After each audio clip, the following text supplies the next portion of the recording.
Hello everyone, তো আজকে আমার মা বানাতে চলেছে বাঙালিদের খুবই প্রিয় একটা রেসিপি মুড়ি ঘন্ট।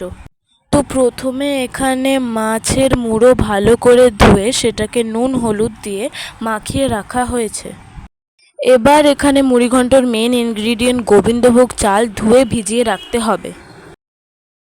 তারপর কড়াইতে তেল দিয়ে ছোট ছোট করে কাটা আলু ভেজে নিতে হবে। আলুটা ভাজা হয়ে গেলে ওই তেলে নুন হলুদ দিয়ে মাখানো মাছের মুড়োটাও ভেজে নিতে হবে।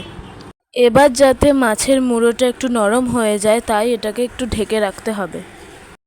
এবারে দেখো এখানে মাছগুলো একদম নরম হয়ে ভাজা হয়ে গেছে। তো এবারে মাছটাকে তুলে নিয়ে এর মধ্যে প্রথমে দারচিনি এলাচ ফোড়ন দিয়ে পেঁয়াজ দিয়ে দিতে হবে। পেঁয়াজ দিয়ে এটাকে ভালো করে ভেজে নিতে হবে পেঁয়াজ কুচি। তারপর এখানে দিয়ে দিতে হবে জিরে ধনে বাটা, হলুদ গুঁড়ো, কাশ্মীরি মির্চ, তারপর এর মধ্যে টমেটো দিয়ে দেওয়া হলো। এবারে এর সব কিছু ভালো করে নাড়িয়ে মিক্স করে নেওয়ার পর এর মধ্যে দিয়ে দিতে হবে গোবিন্দভোগ চাল। এটা 1 ঘন্টার মতন ভিজিয়ে রাখা হয়েছিল। এরপর গোবিন্দভোগ চালটা ভালো করে মিক্সড করে নেওয়ার পর এর মধ্যে দিয়ে দিতে হবে ভেজে রাখা আলু। এরপর দিয়ে দেওয়া হলো ভেজে রাখা মুড়োগুলো। তারপর এখানে যতটা চাল দেওয়া হয়েছিল তার ডাবল জল দিয়ে দিতে হবে।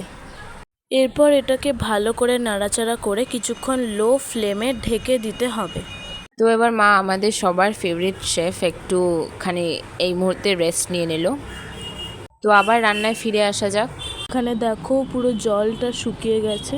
তো এবার এখানে আমাদের হোমমেড ভাজা মশলা, এটার রেসিপি আগেও আমাদের বলে দেওয়া আছে অন্যান্য ভিডিওসে, তো তোমরা না দেখে থাকলে অবশ্যই দেখে নিও। তো এবার এইটা মুড়ি ঘন্টের এখানে দিয়ে দিতে হবে। এবারে চালটা একটু সেদ্ধ হওয়া বাকি আছে, তাই এর মধ্যে ভাজা মশলা দিয়ে আবারও এটাকে লো ফ্লেমে ঢেকে দিতে হবে।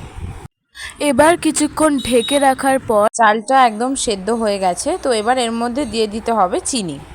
এটা দিয়ে ভালো করে নাড়াচাড়া করে এর মধ্যে দিয়ে দিতে হবে গরম মশলা। এবার এটাকে ভালো করে মিক্স করে দেওয়ার পর এখানে দিয়ে দিতে হবে লাস্ট এবং খুব স্পেশাল ইনগ্রিডিয়েন্ট, যেটা হলো ঘি। এবার এখানে ঘি দিয়ে ভালো করে মিশিয়ে নেওয়ার পরই তৈরি হয়ে যাবে আমাদের ভীষণ ইজি প্রসেসে মুড়ি ঘন্ট। এটার কালারটা যেরকম টেম্পটিং, এটা খেতেও তেমনই সুস্বাদু। তো এটা যত ঠান্ডা হবে ততই আরও ঝরঝরে হবে। তো এটা বানানো প্রসেসটা তো দেখে নিলে ভীষণ ইজি। তো তোমরা সবাই এটা বাড়িতে বানাতে পারো। তো বাড়িতে বানিয়ে আমাদেরকে নিশ্চয়ই জানিও যে কেমন খেতে। তো ভিডিওটি এখানেই শেষ করছি। ভিডিওটি ভালো লেগে থাকলে অবশ্যই লাইক কমেন্ট শেয়ার করে দিও আর চ্যানেলটিকে সাবস্ক্রাইব করে দিও। Bye bye.